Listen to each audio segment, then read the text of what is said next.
কাশ্মীরের পেহেলগামে হামলার জেরে পাকিস্তানকে দায়ী করে ভারত। তবে তাৎক্ষণিকভাবেই পাকিস্তান সেই অভিযোগ অস্বীকার করে। এরপর বেশ কয়েকদিন ধরে দুদেশের মধ্যে চলে বাকযুদ্ধ। হুমকি আসতে থাকে হামলা পাল্টা হামলার আশঙ্কা অবশ্যই খুব বেশি দীর্ঘায়িত হয়নি। হুট করেই হামলা করে বসে ভারত, পাল্টা জবাব দেয় পাকিস্তানও। দুদেশের মধ্যে শুরু হয় তুমুল হামলা পাল্টা হামলা।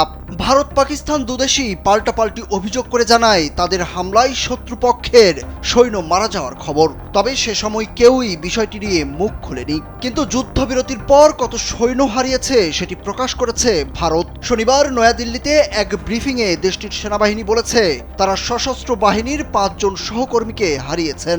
তাদের আত্মত্যাগ চিরকাল স্মরণীয় হয়ে থাকবে। এনডিটিভির এক প্রতিবেদনে বিষয়টি তুলে ধরা হয়েছে। ভারতের সেনাবাহিনীর দাবি, গত 7 মে থেকে 10 মে পর্যন্ত দুই দেশের নিয়ন্ত্রণ রেখায় ভারতীয় সেনাবাহিনীর কামানের গোলা ও আগ্নেয়াস্ত্রের গুলিতে পাকিস্তানি অন্তত 35 থেকে 40 সেনা সদস্য নিহত হয়েছেন। গত 7 মে অপারেশন সিঁদুরের অংশ হিসাবে পাকিস্তান ও পাকিস্তান অধিকৃত কাশ্মীরের 9টি স্থানে ক্ষেপণাস্ত্র ও ড্রোন হামলা চালায় ভারতের সশস্ত্র বাহিনী। পেহেলগামে বন্দুকধারীদের হামলার জবাবে পাকিস্তানের সংশ্লিষ্টতার অভিযোগ তুলে ওই দিন অপারেশন সিঁদুর শুরু করে ভারতীয় বাহিনী।